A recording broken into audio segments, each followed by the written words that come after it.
Eu estou recebendo aqui no estúdio da Massa FM a psicanalista, coordenadora do projeto Nova Transforma, a Viviane Vaz.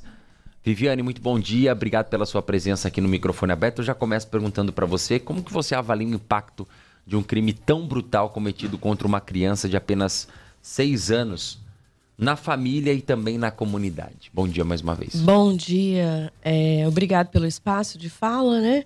É importante a gente discutir e refletir enquanto sociedade. É claro, é indigesto, né? Todos os detalhes desse caso. Fiquei bem abalada, porque, assim, o fato da morte, né? É muito difícil. Embora a gente lida com tantos casos, eu costumo dizer como filmes de terror, né? Mas perder uma criança, né? É muito trágico, é brutal e inaceitável, né? Então, é justo que a sociedade discuta onde estamos errando, né? Sim. E os impactos, claro, eu acho que são eternos, né? Eles serão para sempre na história dessa família, com certeza, né? Muita dor. Mas eu acho que fica para nós, enquanto sociedade, assim como outras mortes de crianças e até de mulheres, infelizmente, né, através dessas mortes, nos ensinaram quanto estamos errados em vários aspectos. E eu vejo que, neste caso, o fato dele ter dado sinais de que era uma pessoa que tinha perversões sexuais, né, os sinais dele foram claros, porque ele cometeu isso em outros momentos, e o quanto que a gente está despreparado para lidar com essa questão, né? Então, assim, não existe tratamento para quem comete esse tipo de crime. Ele deveria estar sido encarcerado, né? Não solto por aí, não ter tido a facilidade que ele teve, né? Exato. Esse é um outro questionamento que a gente todo mundo está tentando entender, porque, assim, ele já tinha cometido outros 2 crimes. E o porquê que ele vivia tranquilamente pela rua, né? Tendo acesso a crianças. Tendo acesso a crianças. Convivia no bairro como uma pessoa qualquer. Exato. Há informações de que ele seria considerado um foragido da justiça. Ora, mas um foragido da justiça consegue andar tranquilamente, viver tranquilamente no meio da sociedade, da comunidade ali do bairro dele, como se nada tivesse acontecido, né? Exatamente. E eu vejo assim que as pessoas, a gente lida com casos lá diariamente, e muitas pessoas evitam denunciar, né? Porque, não vai dar em nada, não quero denunciar porque vai estragar a família. Mas essa pessoa vai abusar de outras crianças. E pode ser tarde demais para uma criança. Sim. Então, a gente, enquanto sociedade, não pode fechar os olhos. Você está sabendo que tem um foragido, a sociedade precisa se mobilizar, denunciar para a polícia, cobrar que eles prendam, né?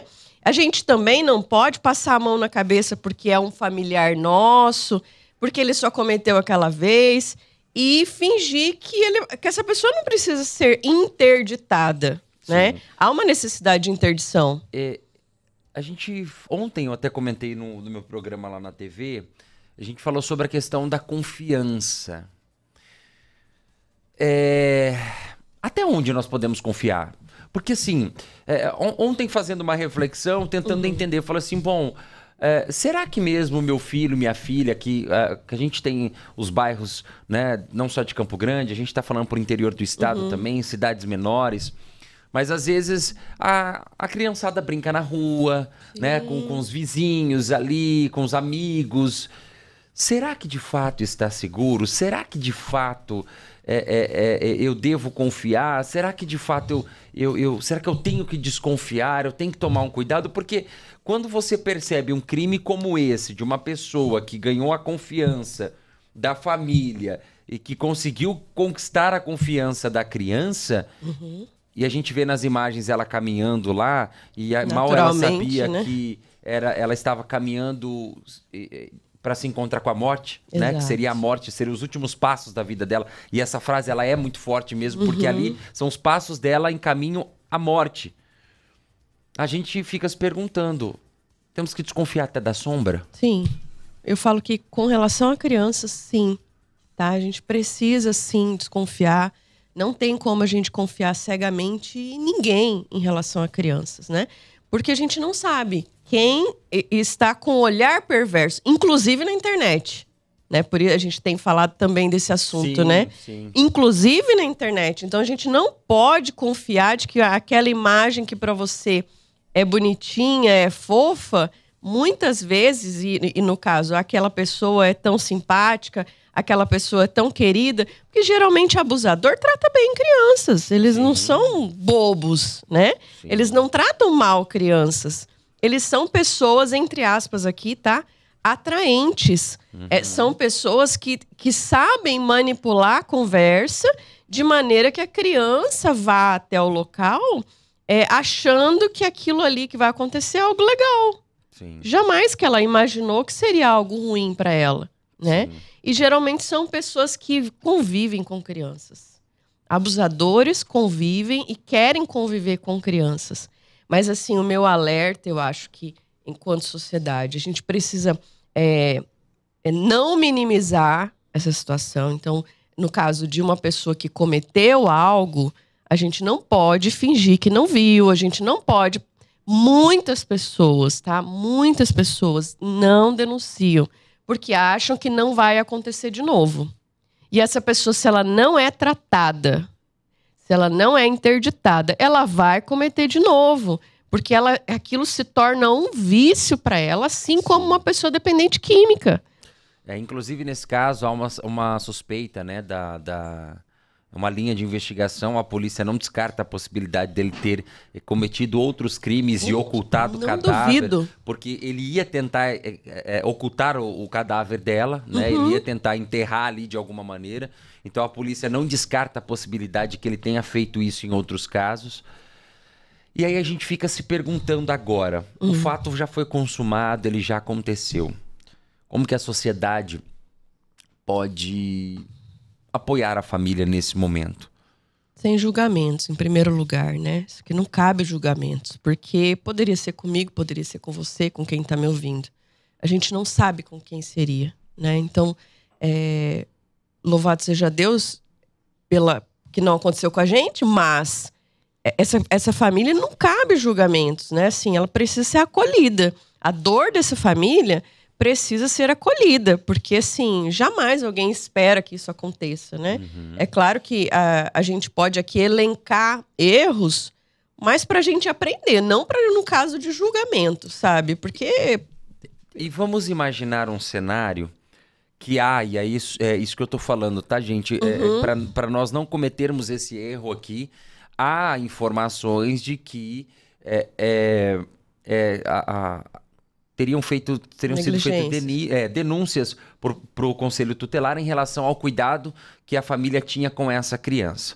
Essa informação, o Conselho, para a nossa equipe, não se manifestou oficialmente ainda. Então, a gente está tratando um caso como uma hipótese, né? Porque essa informação não está confirmada. Mas imaginamos que isso de fato teria acontecido. Olha, a família teria negligenciado, vivia numa situação precária, talvez a família sabia. E aí, se isso chega no conhecimento da sociedade, como que a sociedade não julga falando, olha, você poderia ter evitado? Como é que fica numa situação dessa? É difícil, eu entendo que seja difícil, né? E aí, como eu estava falando, muitas famílias, às vezes, veem os sinais, mas não querem acreditar, sabe? Às vezes uma avó, uma tia já tinha percebido, alguém já tinha percebido o comportamento, né, desse rapaz e não quis denunciar, né? Como se aquilo não é... Será que é isso? É coisa da minha cabeça? Mas é isso que eu tô falando. A gente precisa denunciar a qualquer suspeita. Então, se a gente não denuncia, a gente está mantendo esse comportamento permanente. Sim. Né? A gente está dando permissão para que essa pessoa continue agindo assim, né?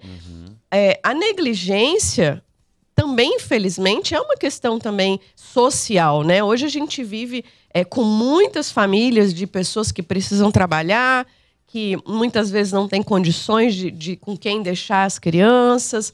Muitas crianças ficam sendo negligenciadas nos cuidados. Isso é uma realidade, infelizmente.